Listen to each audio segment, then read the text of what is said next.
जय श्री तज्जयति परम ज्योति समं समस्तैरनंत पर्यायै दर्पण तलैव सकला प्रतिफलति पदार्थ मालिका यत्र परमागमस्य बीजं निषिद्ध जात्यन्ध सिन्धुर्विधानं सकल नय विलसितानां विरोधमथनं नमाम्यनेकान्तं विरोधमथनं नमाम्यनेकान्तम्।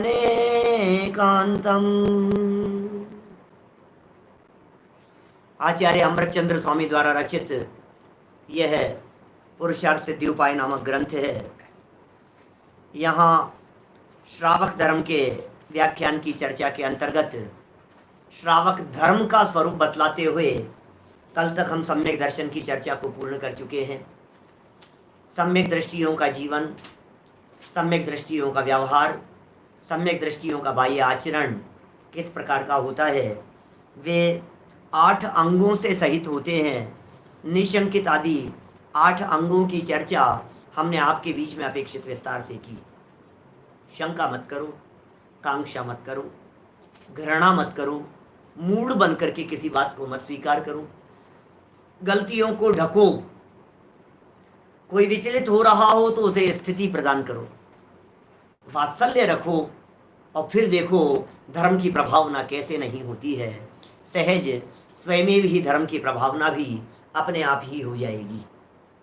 तो इस तरह से 8 अंगों की चर्चा ये सम्यक दृष्टि यानी जीव के जीवन के आधार पर कल तक हमने यहाँ देखी है। बीच बीच में रत्नकरण श्रावकाचार्य के श्लोक भी प्रस्तुत कर दिए गए, उन सब की भी बातें यहाँ देखी। 8 अंगों में 8 प्रसिद्ध होने वाले व्यक्तित्व जो हैं उनके नाम उल्लेख भी आपके बीच में किए गए थे। उनकी कहानियाँ आप छेड़ाला के व्याख्यानों से, प्रवचनों से, तीसरी ढाल के प्रवचनों से जान सकते हैं। यहाँ दोबारा सुनाने की जरूरत नहीं है। निशंकित अंग में कौन प्रसिद्ध हुआ?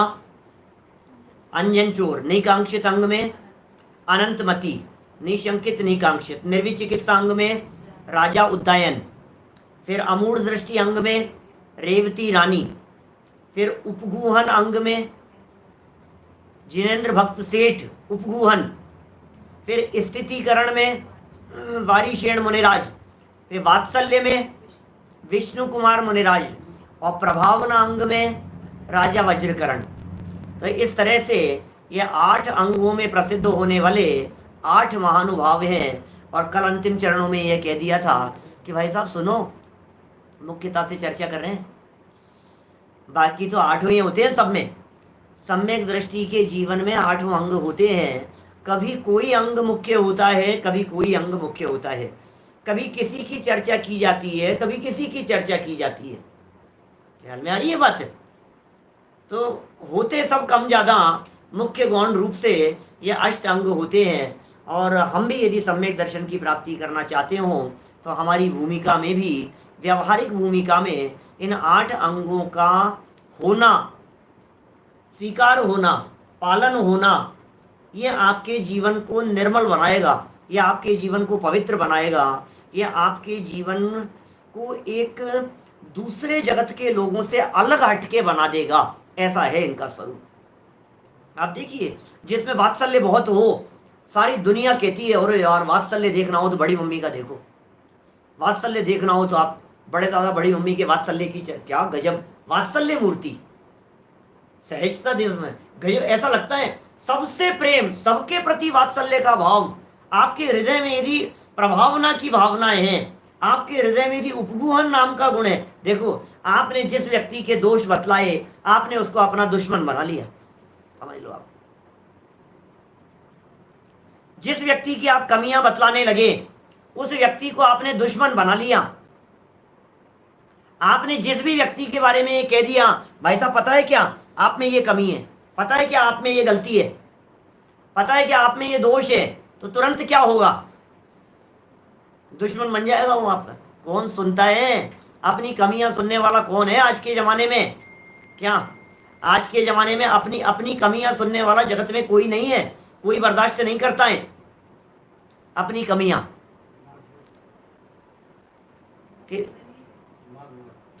ख्याल में आ रही है बात? बता के देखो आप दुनिया में किसी भी व्यक्ति को थोड़ा सा कह करके तो देखो, तेरे में ये कमियां हैं, तेरे में ये दोष है, आप बोल करके देखो जरा, वो तुरंत पलट करके क्या जवाब देगा आपको? तेरे में होंगे, अपने में देख, जरा अपने आप को देख, अपने गिरबान में झांक करके देख। ऐसे शब्दों के प्रयोग कर देते हैं लोग। हमें सिखा रहे हो, हमें बता रहे हो आप, हमें मत सिखाओ ज्यादा। माने गलतियां सुनना ये आसान काम नहीं है क्या? इसलिए उपगूहन व्यक्तिगत बतला दो, अकेले में आप किसी को कुछ भी कह दो, वो सुन लेगा अपनी गलतियां। समूह रूप में मत कहो। तो वात्सल्य जिसके जीवन में है, उपगूहन जिसके जीवन में है, निकांक्षितपना है। निकांक्षितपने का मतलब समझिए आप, निर्लोभी है व्यक्ति, इसका नाम है निकांक्षितपना। दुनिया में ये 8 अंग ऐसे गुण हैं जिन गुणों को देखकर आप किसी भी व्यक्ति को महान कहने लग जाएंगे। ये वे गुण हैं, 8 गुण, समझ रहे हैं आप? निशंकित है, निकांक्षित है, निर्विचिकित्सा है। मान लो घृणा नहीं करता तो आप उसकी कितनी प्रशंसा करेंगे? अरे भाई, हमारे तो अम्मा जी की, उनके दादी जी की इतनी तबीयत खराब हो गई थी, उन्होंने ऐसी सेवा करी, उनकी शरीर सड़ता था, मवाद बहती थी, लेकिन उसके बावजूद भी उन्होंने भाई बहुत ध्यान रख, मतलब ऐसी प्रशंसा होती है किसकी? निर्विचिकित्सा का लक्षण जिसके जीवन में दिखाई देता हो। अमूढ़ दृष्टि माने बुद्धिमान हो, थोड़ा सा देखा देखी नहीं करने वाला हो। फिर स्थितिकरण, वात्सल्य, प्रभावना, उपगूहन, ये सारे गुण इस प्रकार के हैं, गजब के चमत्कारिक गुण हैं। इन सारे गुणों को सम्यक दर्शन हो जाने पर तो हमारे जीवन में पालन होगा ही, लेकिन व्यवहारिक भूमिका में, वर्तमान समय में, वर्तमान प्रसंग में, वर्तमान अवसर में हमें इन गुणों को अपने जीवन में यथा योग्य रीति से धारण करने का, पालन करने का प्रयत्न करना चाहिए। देखिए, ये सब चर्चाएं हो गई सम्यक दर्शन के संदर्भ में। अब बात करते हैं सम्यक ज्ञान। सम्यक ज्ञान क्या चीज है, इसके संबंध में दूसरा अधिकार है इस पुरुषार्थ सिद्धि उपाय ग्रंथ का। श्रावक धर्म व्याख्यान, ये मूल हेडिंग दे रहे हैं। इसमें सम्यक ज्ञान अधिकार ये प्रकरण है। पेज नंबर है 67, 66, 66 नंबर पेज है। सम्यक दृष्टि को सम्यक ज्ञान का सेवन करना चाहिए। और सम्यक दृष्टि को करना चाहिए तो क्या, मिथ्या दृष्टि तो नहीं ना सम्यक ज्ञान का सेवन करेगा, सम्यक दृष्टि को करना चाहिए। तो हमने पहले कह दिया था, तत्रादौ सम्यक्त्वम, सबसे पहले सम्यक दर्शन का प्रयत्न करो, सम्यक दर्शन के लिए प्रयास करो भैया। देखिए, 2 श्लोक हैं 31 और 32 नंबर के, और इन दोनों श्लोकों के माध्यम से ये प्रमाण भी बतलाएंगे, नए भी बतलाएंगे, नयों के स्वरूप की भी चर्चा करेंगे। बड़ी मार्मिक चर्चाएं और मार्मिक व्याख्याएं यहाँ आने वाली हैं। इत्याश्रित सम्यक् त्वयि सम्यक् ज्ञानं निरूप्य यत्नेन आम्नाय युक्तियोगैः समुपास्यं नित्यमात्महितैः पृथगाराधनमिष्टं दर्शन सहभाविनोऽपि बोधस्य लक्षणभेदेन यतो नानात्वं संभवात्यनयो।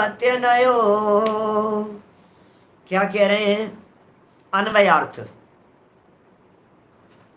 इति माने इस प्रकार, आश्रित सम्यक्त्वयि, जिन्होंने सम्यक ज्ञान का आश्रय लिया है, ऐसे आत्महितई, आत्महितकारी पुरुषों को, नित्यम माने सदैव, आमनाय युक्ति योगई, जिनागम की परंपरा और युक्ति अर्थात प्रमाण न्याय के अनुयोग से निरूप्य विचार करके, यत्नेन प्रयत्न पूर्वक, सम्यक ज्ञानम सम्यक ज्ञान का, समुपास्यम भले प्रकार से सेवन करना योग्य है।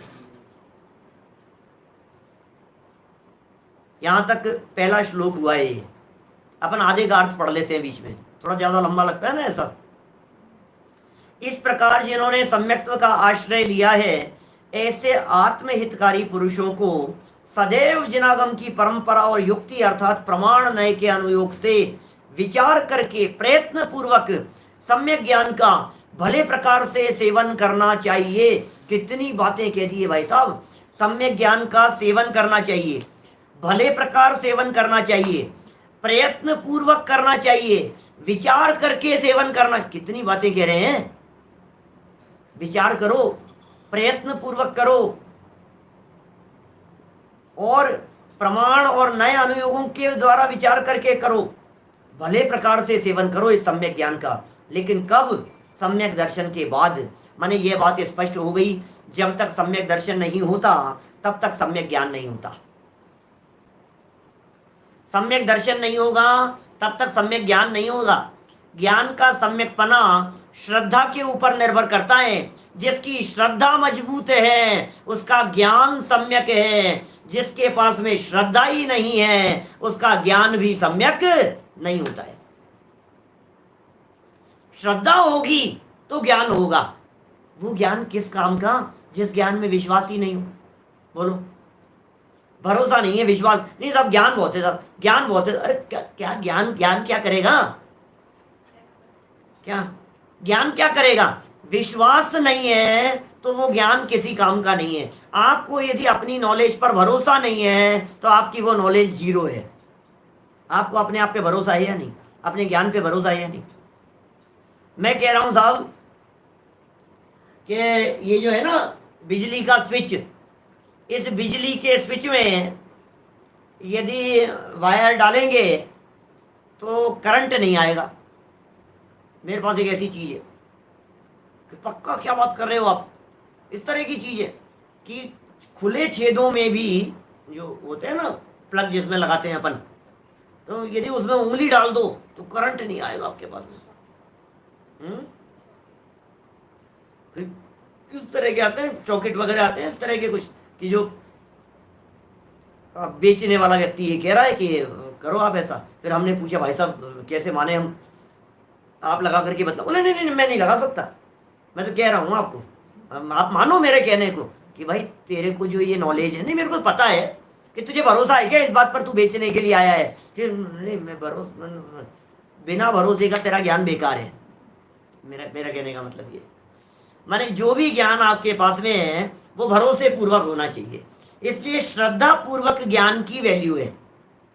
ये बात इन्होंने यहाँ कह दी, भले प्रकार से सेवन कीजिए। आगे के शब्दों में कह रहे हैं, दर्शन से भावी ने अपि, सम्यक दर्शन के साथ ही उत्पन्न होने पर भी बोधस्य माने सम्यक ज्ञान, सम्यक आराधनम जुदा ही आराधन करना इष्टम कल्याणकारी है।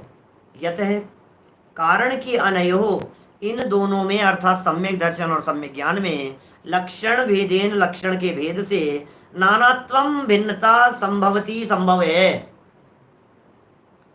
थोड़ा सा क्या है, पुस्तकें जिनके पास में होती है ना उन्हें तो सब ख्याल में आती है बात, और पुस्तक सामने नहीं होती है, अब पंडित जी पढ़ते जाते हैं तो समझ यार ये क्या क्या पढ़ रहे हैं, फिर बीवी में संस्कृत के शब्द आते जाते तो थोड़ी कठिन हो जाती है बात। देखिए मैं इन्हीं बातों को नीचे टीका के आधार से पढ़ता हूँ, आपको थोड़ी सरलता से बात समझ में आएगी। देखिए जरा नीचे टीका देखिए आप, क्योंकि सरल पंक्तियां मिलती है ना टीका में तो विषय स्पष्ट होता है। इत्याश्रित सम्यक्त्वयि आत्महितैः च यत्नेन सम्यक ज्ञानम समुपास्यम, इस प्रकार जिन्होंने सम्यक्त्व अंगीकार किया है, क्या जिन्होंने सम्यक्त्व अंगीकार किया है, ऐसे अपने आत्मा का हित करने वाले धर्मात्मा जीवों को, अपनी आत्मा का हित करने वाले, भला करने वाले धर्मात्मा जीवों को जिस तिस उचित उपाय से सम्यक ज्ञान का सेवन करना चाहिए। क्या सम्यक अंगीकार करो, सम्यक दर्शन ले लो, अपनी आत्मा का देखो, जो सुख चाहो परमानेंट, तुम्हें यदि आत्मा का हित करने की भावना हो तो ये बात तुम्हारे लिए है। तुम यदि आत्म कल्याण करना चाहो तो तुम्हारे लिए है भाई साहब। हम हमारे कहने से मत मानना, हम तुमसे ये कह रहे हैं तुम्हें चाहिए क्या, जरूरत तुम्हारी है, जरूरत हमारी नहीं है। आपको ऐसा लगता है, आपको जरूरत महसूस होती है क्या सम्यक ज्ञान की, आपको जरूरत महसूस होती है क्या सम्यक दर्शन की, आपको जरूरत लगती है क्या मोक्ष मार्ग जीवन में प्रकट करने की, आपको संसार के दुख दुख रूप भाषित तो होते हैं क्या। यदि आपको ऐसा लगता है तो जरूरत आपको है इस दिशा में आगे बढ़ने की। ये कह रहे हैं जिस जिस प्रकार सम्यक ज्ञान का सेवन करो, और सम्यक ज्ञान तो वो निधि है भाई साहब। मैं कई पुराने में कहता हूँ लोगों को हमेशा इस तरह की बात, तेनालीराम याद आता है उस प्रसंग में, ज्ञान के संदर्भ में जो घटना याद आती है, मौत के मुंह में से भी निकाल करके ले आए, उसका नाम है सम्यक ज्ञान।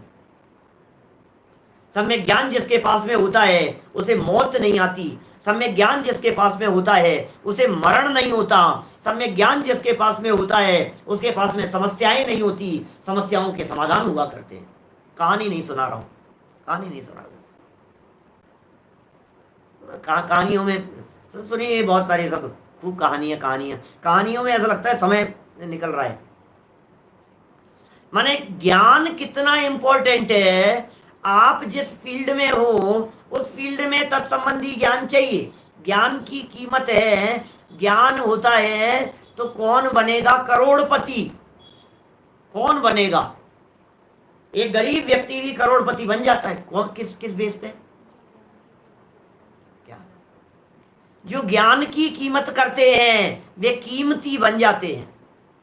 बोलो, आपने यदि ज्ञान की कीमत नहीं की, आपने यदि अपने ज्ञायक भाव की कीमत नहीं की, तो भाई साहब हम आपको क्या बताएं, आप यहां से चले जाएंगे अधोगति में, और दुनिया में कोई व्यक्ति आपको ज्ञान वाला नहीं मानेगा। क्या, कहानी से ज्यादा समझ में आता है, कहानी से ज्यादा समझ में आता है। लोगों के निवेदन आ रहे हैं कहानी सुना दो, सुन लो भाई, 2 मिनट लगेगी, थोड़ा फास्ट तो सुनाता हूं। तेनालीराम की कहानी है, राजा के मंत्री हुआ करते थे, जिस तरह से बीरबल होते थे उसी तरह से तेनालीराम हुआ करते थे। आर्यभ ने सुनी है क्या कहानी, ध्यान से सुनना। मंत्री हुआ करते थे, लेकिन यह बात जगत में बहुत प्रसिद्ध है कि जो व्यक्ति जितना फेमस होता है, जो व्यक्ति जितना आगे बढ़ता चला जाता है अपनी योग्यता के दम पर, उस व्यक्ति की टांग खींचने वाले, उससे चिढ़ने वाले, उससे जलने वाले लोग दुनिया में बहुत होते हैं, और वो उसको इतना टॉर्चर करते हैं कि वो व्यक्ति आत्महत्या कर ले। दुनिया में जितने केस आत्महत्या के दिखाई देते हैं उनमें से बहुत सारे केस ऐसे मिलेंगे आपको जो इंटेलिजेंट लोगों के होंगे। क्या, इंटेलिजेंट लोगों के केस मिलेंगे आपको, आत्महत्या, इतना इंटेलिजेंट, इतना समझदार और आत्महत्या कर ली, क्योंकि इंटेलिजेंट था ना, लोग टांग खींचते थे। जो आगे निकल गया ना ज्यादा, उसको टॉर्चर करने वाले लोग बहुत होते हैं, चारों तरफ से माहौल इस तरह का बना देते हैं। बेचारे तेनालीराम के भी साथ में ऐसा ही हुआ। क्या, अब वो, लेकिन वो तो समझदार था, जिसके पास में ज्ञान होता है वो तो निकल जाता है, अब ज्ञान नहीं होता है तो कषायों की पीड़ा सही नहीं जाती, आत्महत्या करके भी सुखी हो जाना चाहते। टोडरमल जी के वाक्य मोक्ष मार्ग प्रकाशन। तो साहब दूसरे जो मंत्री लोग थे वो बहुत चिढ़ते थे उनसे, तेनालीराम से बहुत नाराज रहते थे, और जब किसी चीज के अंदर उनको फंसाने की सोचते थे। राजा की निगाह में चढ़ा रहता था तेनालीराम, चूंकि बुद्धिमान था, जब देखो जब तो उसकी चुगली करना, उसका कोई ना कहीं कोई ऐसा निकाल देना, उसने ये कर दिया, इसने ये कर दिया, बहुत, और हमेशा बच जाता था ज्ञान से। एक बार सब लोगों ने मिलकर के कोई बड़ा सारा षड्यंत्र रचा और ये सोच लिया अब तो इसको ऐसा फंसाएंगे जाल में कि राजा कुछ भी नहीं कर पाएगा। ऐसे बड़े षड्यंत्र में तेनालीराम को फंसा दिया गया, और फंस गया, और इल्जाम और अपराध सिद्ध हो गया उसका। समझ में आ रही है बात, इल्जाम सिद्ध हो गया, अपराध सिद्ध हो गया। क्या, और इल्जाम और अपराध सिद्ध हो जाने के बाद अब क्या करें बोलो, अब राजा मजबूर हो गया उसे सजा देने के लिए। सब लोगों के बीच में आ गई बात, दरबार लगा हुआ था, मृत्यु दंड देने के लिए तैयार हो गए, महाराज को मजबूर कर दिया गया। महाराज ने बुलाया, राज दरबार में वो खड़े हुए हैं, चारों तरफ मंत्री लोग खड़े हुए हैं, सेनापति हैं, सिपाही लोग हैं, प्रजा है, क्योंकि राजा के चहेते थे। राजा क्या फैसला सुनाएगा आज, और राजा ने तुरंत फैसला सुना दिया तेनालीराम, मुझे तुमसे कुछ नहीं कहना है और तुम्हें कुछ भी नहीं जानना है तुम्हारे से। मेरे सामने तुम्हारा पूरा का पूरा अपराध आ गया है, सब सिद्ध हो गया है, प्रमाणित हो गया है, और मैं मजबूर हूं तुम्हारे को मृत्युदंड देने के लिए। मुझे क्षमा करना, तुम्हारे बहुत एहसान और बहुत उपकार हैं, लेकिन सबको भुला करके मुझे मृत्युदंड देना पड़ रहा है। बस खत्म, और कोई जवाब नहीं है मेरे पास में। महाराज, जो आज्ञा महाराज। मैं बहुत दुखी हूं, क्या करूं, लेकिन एक काम कर सकता हूं मैं। तुम कैसे मृत्युदंड तो मैंने सुना दिया, तुम्हारे को मरने की सजा तो सुना दी है, अब मरना कैसे है तुम्हारे ऊपर छोड़ देता हूं यार। मैं कई तरह के ऑप्शन है, सूली पे चढ़ा दिया जाए, फांसी पे लटका दिया जाए, चाकू तुम्हारे घोंस दिया जाए, गर्दन से गर्दन काट दी जाए तलवार से, क्या करें बोलो अर्जुन। छत से फेंक दिया जाए, ऊपर से पहाड़ से नीचे धक्का दे दिया जाए तुम्हारे को जान से मारने के लिए, और तुम चाहो तो तुम्हारी किसी फेवरेट डिश में हम जहर डाल करके दे देवें, तो हलवा खाते खाते मर जाओ, खीर खाते खाते मर जाओ, जो तुम्हारे पसंद आए। जैसी मौत तुम मरना चाहो तुम बतला दो, हम तुम्हारे को कहते हैं जैसा तुम चाहो। बोलो फिर क्या हुआ होगा। अब वो जो मंत्री थे ना, मूर्ख लोग जिन्होंने फंसाया था, वे तो खूब हंस रहे थे। अब मजा आएगा बेटा, बहुत बुद्धिमान समझता था अपने आप को। अब चुन, तू क्या चुनता है, अब तू जहर खा करके मरेगा कि फांसी पे लटकेगा, अब तो बता तू क्या चाहता है। तेनालीराम ने कहा महाराज, आप मेरी इच्छा के अनुसार मौत की बात कह रहे हैं कि हाँ, जैसा जैसा कहो, जैसे तुम मरना चाहो। बहुत हाथ जोड़ करके विनम्रता से तेनालीराम ने कहा, महाराज क्षमा करना, लेकिन आपने मेरी इच्छा के अनुसार जैसी मृत्यु मैं चाहता हूं वो देने का आपने वचन दिया है, तो महाराज मैं तो मरने के लिए बुढ़ापे की मौत को स्वीकार करता हूं। क्या कहा, कैसे मरना चाहते हो बताओ। बोले महाराज बुढ़ापे की मौत मरना चाहता हूं, बुढ़ापे की मौत मरना चाहता हूं। अब क्या हो सकता था, महाराज वचन दे चुके थे, और बुढ़ापे की मौत का मतलब हो गया जब बुढ़ापा आएगा तब मरेंगे। कैसी स्थितियां बन जाती है भाई साहब। ये सम्यक ज्ञान है, ये ज्ञान की कला है, ये योग्यता है ज्ञान में, जो आपको संकट से निकाल करके ले आएगा। इसलिए हम कहते हैं विवेकी बनो, समझदार बनो, ज्ञान और योग्यता को डेवलप करो। ये तो लौकिक ज्ञान की बात कह रहा हूं, यहां मोक्ष मार्ग में लौकिक ज्ञान प्रयोजन भूत नहीं है, यहां तो पारलौकिक ज्ञान है, यहां तो भेद विज्ञान है, यहां तो शरीर और आत्मा का पृथक बोध कर लो, अब बाकी ज्ञान पेटी में बंद कर धर लो बाकी के ज्ञान को। क्या बाकी के ज्ञान की जरूरत नहीं है, ज्यादा ज्ञान के विस्तार की जरूरत नहीं है, बहुत ज्यादा ज्ञान नहीं चाहिए, प्रयोजनभूत ज्ञान है, काम हो गया। इस सम्यक ज्ञान की चर्चा कर रहे हैं यहाँ, इस सम्यक ज्ञान के प्रमाण पने की चर्चा करेंगे, और इस सम्यक ज्ञान को यहाँ सिद्ध करेंगे, बतलाएंगे कि ये सम्यक ज्ञान माने प्रमाण रूप और सम्यक ज्ञान माने नए रूप। ये दो रूपों के अंदर सम्यक ज्ञान देखा जाता है, दो के अलावा तीसरे प्रकार का कोई सम्यक ज्ञान का रूप नहीं है। 5 देख लो आप, मति श्रुतावधि मने पर ये केवलानी ज्ञानम, 5 प्रकार के ज्ञान प्रमाण होते हैं। बोले सबके सब सम्यक ज्ञान है, प्रमाण है सबके सब, 5 प्रकार के ज्ञान। तो घूम फिर करके बात वहीं आ जाएगी, सम्यक ज्ञान का सेवन करो भाई साहब, ये कह रहे हैं यहाँ पर। देखिए 67 नंबर पेज पर आगे, सम्यक्त्व को अंगीकार करने के बाद सम्यक ज्ञान का सेवन करना चाहिए। सम्यक्त्व माने सम्यक दर्शन, अभी यहाँ सम्यक्त्व में सम्यक दर्शन शब्द लेना, तो सम्यक दर्शन को पहले अंगीकार कर लिया, धारण कर लिया, प्राप्त कर लिया, प्रकट कर लिया, और इसके तुरंत बाद सम्यक ज्ञान का सेवन करना चाहिए। फिर सम्यक ज्ञान का सेवन करो, किम कृत्य किस भांति सेवन करना, आमनाय युक्ति योगैः निरूप्य। आमनाय अर्थात जिनागम की परंपरा, और युक्ति अर्थात प्रमाण नय के अनुयोग से भली प्रकार उस सम्यक ज्ञान का विचार निर्णय करके उसका सेवन करना। क्या कह रहे हैं, आमनाय जिनामनाय की परंपरा के अनुसार सेवन करना।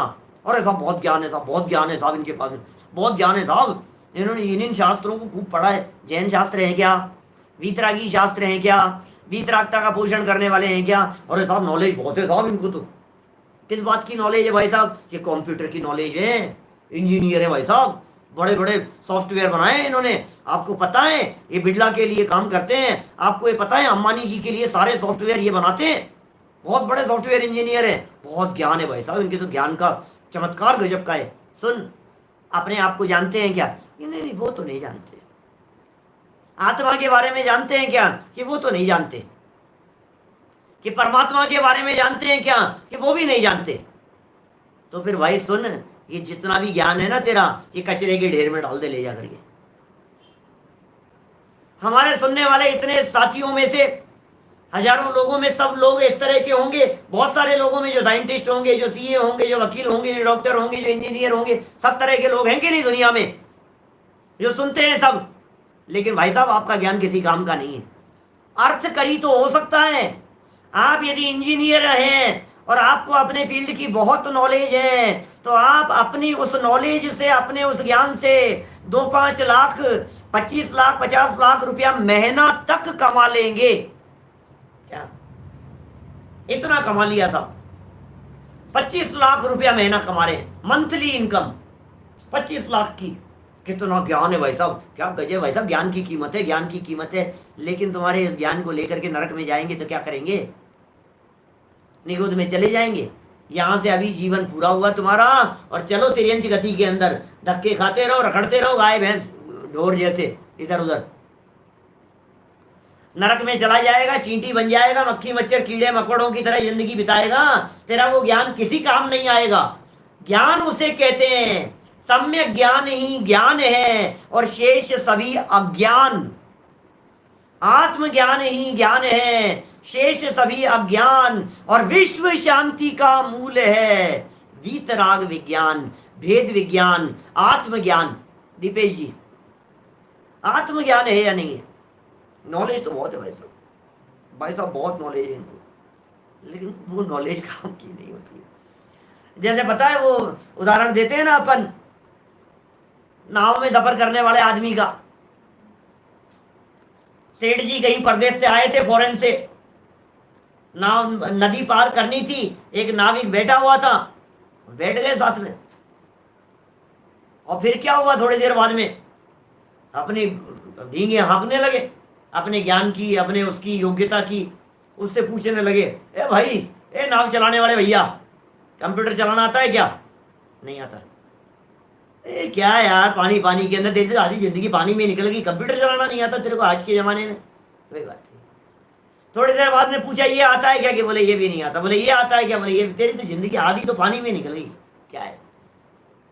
कंप्यूटर नहीं आता, इंग्लिश नहीं आती, बिजनेस करना नहीं आता तेरे को, हिसाब किताब करना नहीं आता तेरे को, क्या है तेरे को? कैलकुलेशन आती है कि तेरे को? कि नहीं, वैसे अपन तो नोट गिनना आता है, इतना तो थोड़ा सा गिन लेते अपन, और कुछ आता नहीं अपने को।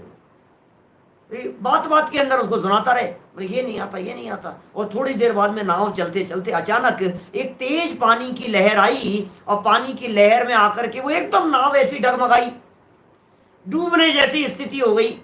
और उसने तुरंत पूछा कि बाबूजी आपको तैरना आता है क्या? कि नहीं आता। कि मेरी तो आधी ही गई थी, आपकी तो पूरी पानी में गई। क्या क्या हुआ बताओ? दुनिया की सारी कला मुझे नहीं आती है तो कोई बात नहीं, लेकिन तैरना आता है मुझे। ये कह रहे हैं यहां पर, आपको इंजीनियर ये आता है, वो आता है, वो आता है, तैरना आता है क्या? जिस व्यक्ति को संसार से तैरने की कला आती है वो व्यक्ति ज्ञानी है, वो व्यक्ति वेद विज्ञानी है, वो व्यक्ति अनंत सुख को प्राप्त करने वाला, अरे सिद्धालय में जाकर के उस साम्राज्य का उपभोग करने वाला वो व्यक्ति है, ऐसा व्यक्ति है वो। ये है सम्यक ज्ञान की कला का चमत्कार। लेकिन ये कह रहे हैं जिनागम की परंपरा के अनुसार होना चाहिए। आगम परंपरा के अनुसार ज्ञान है या नहीं है? और जिनागम की परंपरा के अनुसार है या नहीं है? आगम युक्ति योग ही है।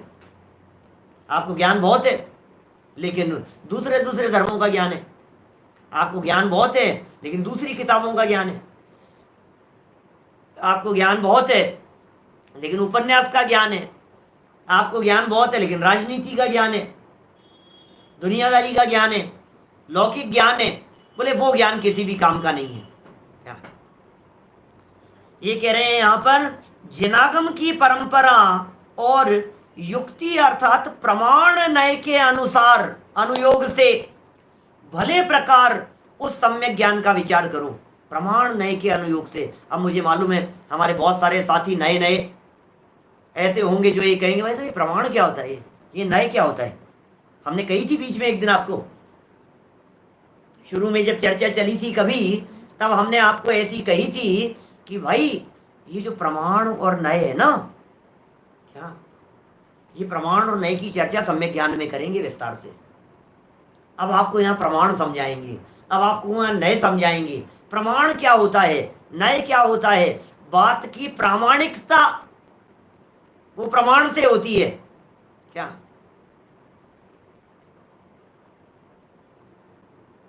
देखिए क्या कह रहे हैं यहां, अनुयोग से, प्रमाण नए के अनुयोग से। अनुयोग माने द्वार होता है, साधन होता है। अनुयोग माने इसके अनुयोग से, माने इस विधि से भले प्रकार उस सम्यक ज्ञान का विचार करके निर्णय करके उसका सेवन करो। भले प्रकार से विचार करके उसका सेवन करो, भले प्रकार से उसका निर्णय करके उसका सेवन करो। भावार्थ पढ़ते हैं, देखिए। जो पदार्थ का स्वरूप जिनागम की परंपरा से मिलता हो, पदार्थ के स्वरूप की बात कर रहे हैं, जिनागम की परंपरा से मिलने वाले पदार्थ के स्वरूप की बात कर रहे हैं। क्या जिनागम की परंपरा से माने पदार्थों की चर्चा नैयायिकों में भी है, वैशेषिकों में भी है, सांख्य मत वालों में भी है, यहाँ तक कि बौद्ध दर्शन वाले भी करते हैं, वैदिक दर्शन वाले भी करते हैं। पदार्थों की बातें सब करते हैं, लेकिन जिनागम की परंपरा से मिलता हो उसको प्रमाण मानना, उसे नए से अपने उपयोग में ठीक करके यथावत जानने को ही सम्यक ज्ञान का सेवन करना कहा जाता है। ये तब जाकर के सम्यक ज्ञान का सेवन करना कहा जाएगा। उस प्रमाण नय का स्वरूप किंचन मात्र लिखते हैं। अब ऐसा प्रमाण और नय है, उसके स्वरूप को हम थोड़ा बहुत यहाँ लिखते हैं। देखिए थोड़ी बहुत चर्चा करेंगे अपन, विस्तृत चर्चा तो कल ही हो पाएगी, है ना। देखो समझ में आएगा आपको, सब समझ में आएगा। पहले ऐसा समझ लो, सम्यक ज्ञान को प्रमाण कहते हैं। ये तो पहली लाइन है इसकी। सम्यक ज्ञान को प्रमाण कहते हैं। सम्यक माने सच्चा, सच्चे ज्ञान को प्रमाण कहते हैं। प्रमाण एक नया शब्द है, समझ लो आप क्या कहेंगे उसे, टर्म है ये जैन फिलोसॉफी की, जिसे हमने प्रमाण कह करके पुकारा है। आगम ग्रंथों में जिसके लिए कहा है कि भाई ये प्रमाण है। जब भी प्रमाण शब्द का प्रयोग करें तो आप समझ लेना सच्चे ज्ञान के अर्थ में प्रयोग किया जा रहा है। सम्यक ज्ञानम प्रमाणम। क्या देखिए, वह प्रमाण प्रत्यक्ष और परोक्ष के भेद से दो प्रकार का है। क्या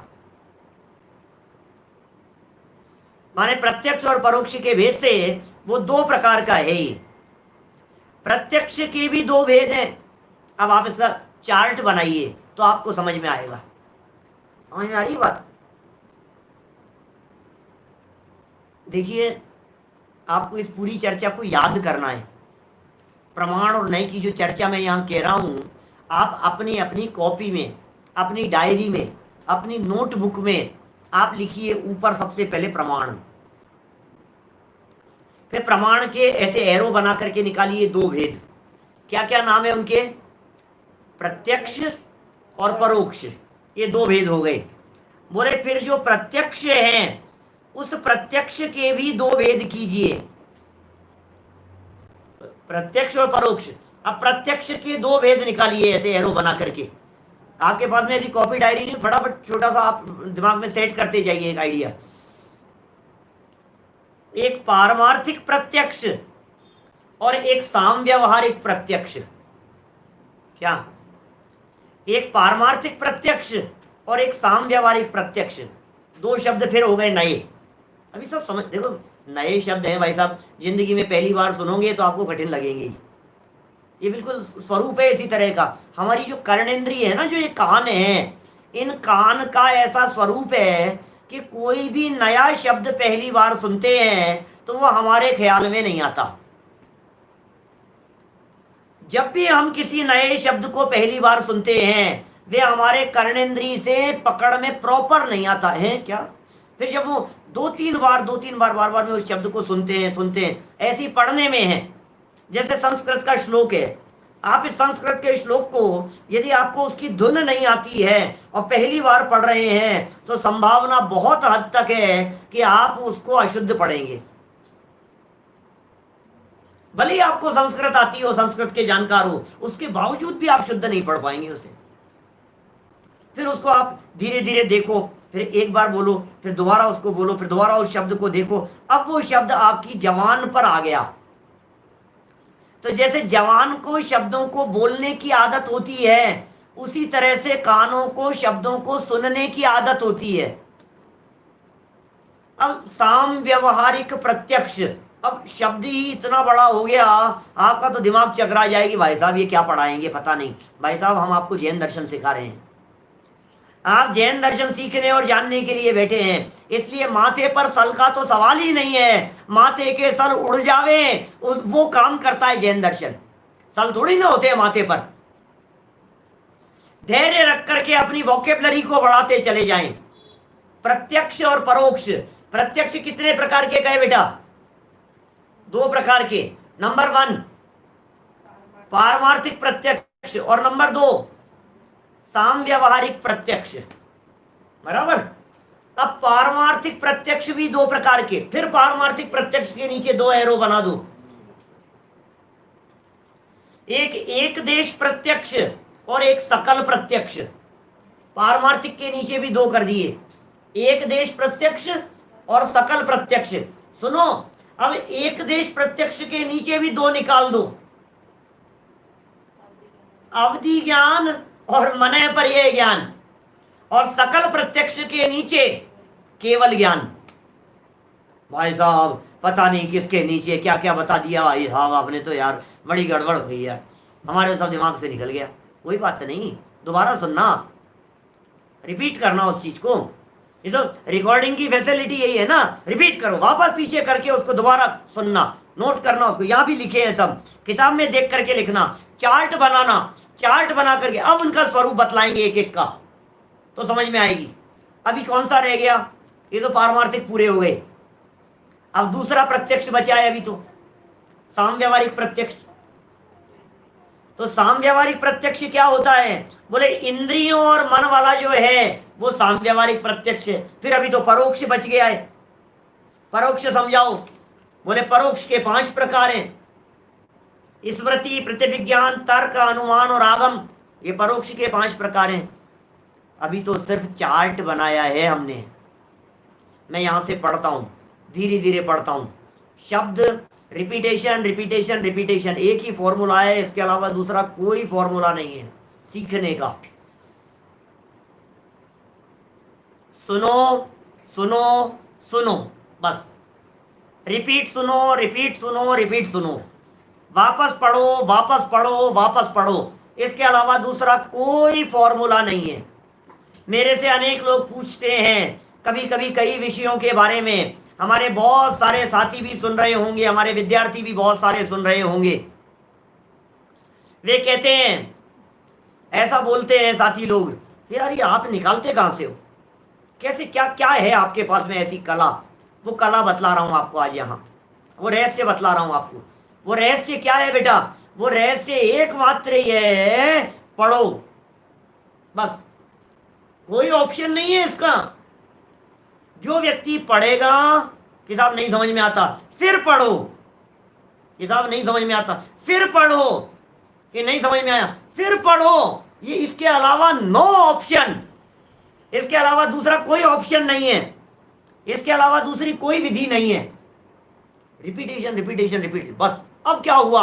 अब हमारे को अनेकांत भी समझ में आने लग गया, अब हमारे को स्यादवाद भी समझ में आने लग गया, हम हमारे को पुद्गल भी समझ में आने लग गया, अब हमारे को साम व्यवहारिक प्रत्यक्ष, उपचरित, अनुपचरित, सद्भूत, असद्भूत, व्यवहार, नए, सब शब्द समझ में आने लग गया हमारे को। क्या?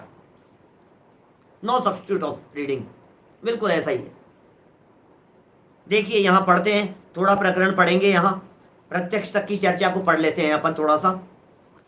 सम्यक ज्ञान को प्रमाण कहते हैं, वह प्रमाण प्रत्यक्ष और परोक्ष के भेद से दो प्रकार का है। बराबर। अब इसमें दो भेद बतलाएं, समझाएंगे तो नीचे। प्रत्यक्ष के भी दो भेद हैं। पहले ऐसा समझो, प्रत्यक्ष और परोक्ष में क्या भेद है। प्रत्यक्ष और परोक्ष में क्या भेद है।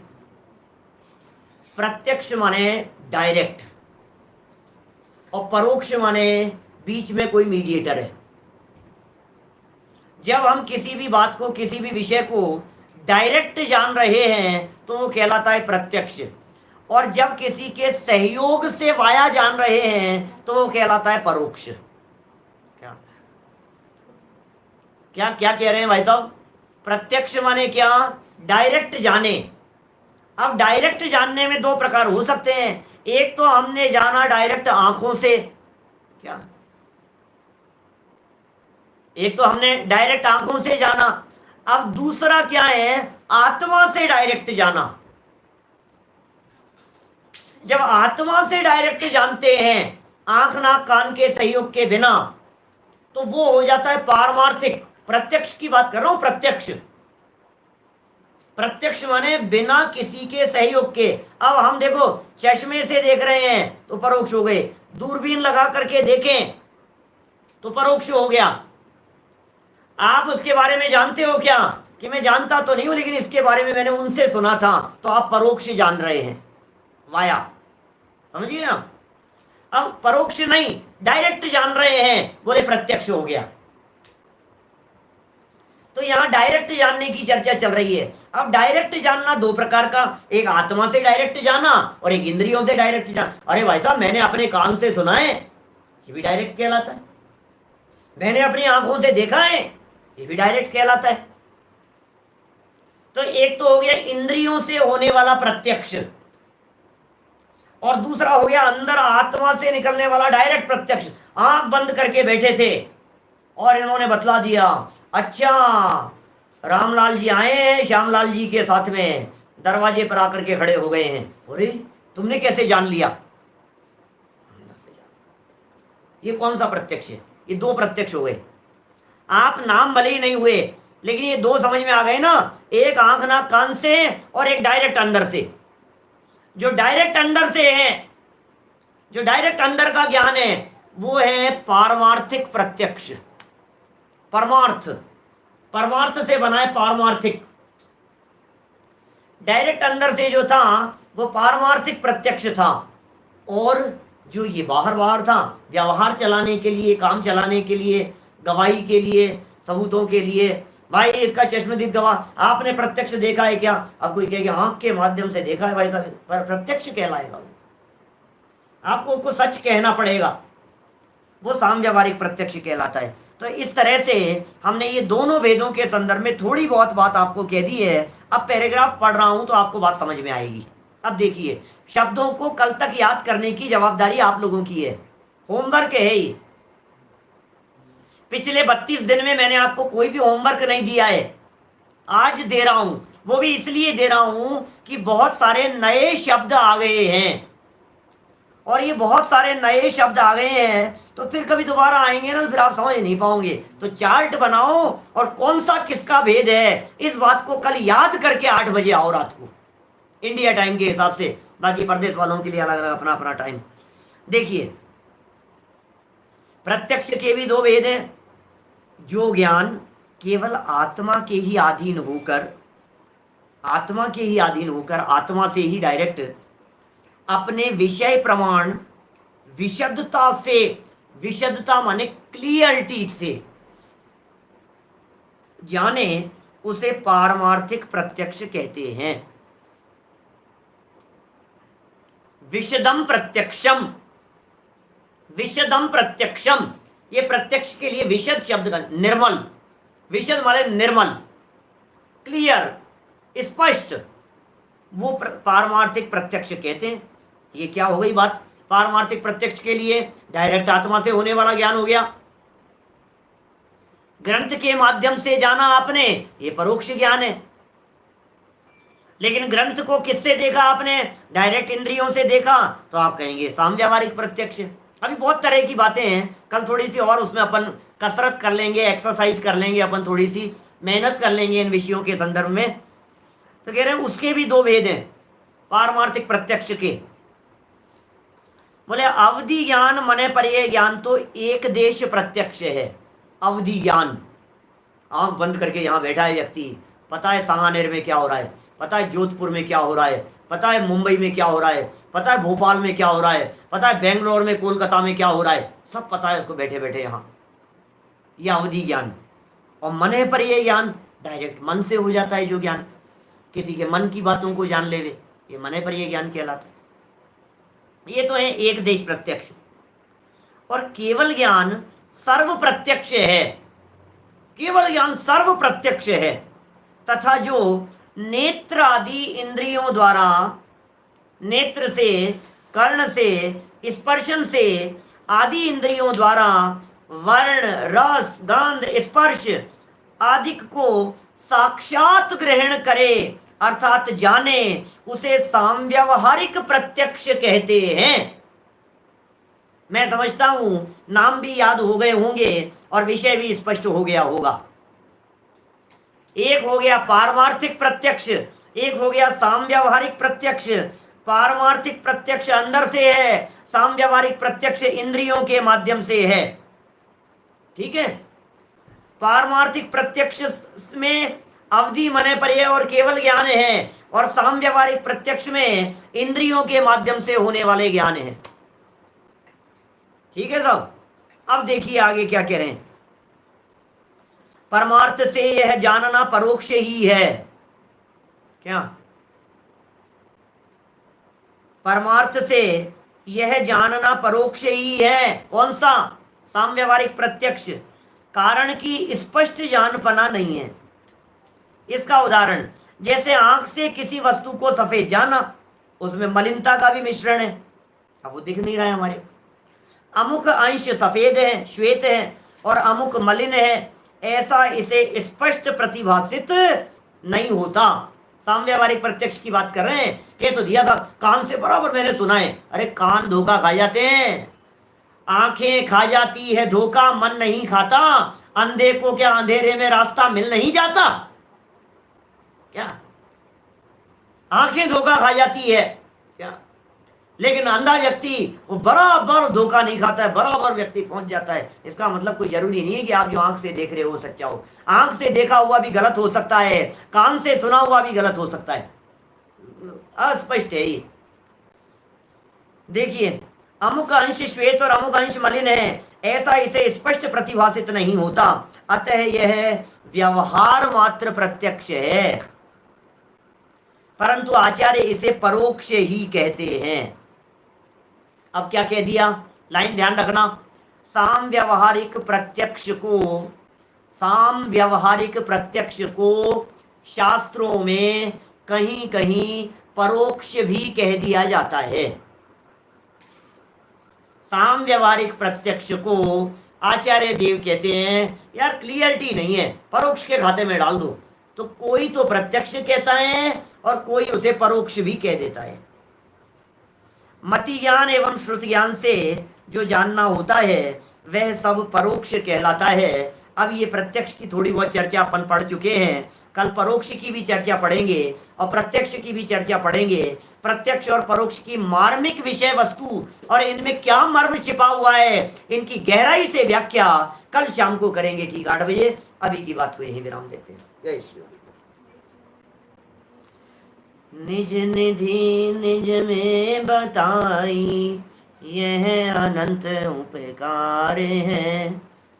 इसके लिए जिन वाणी माँ को वंदना शत बार है, वंदना शत बार है। 9 बार नमो। जय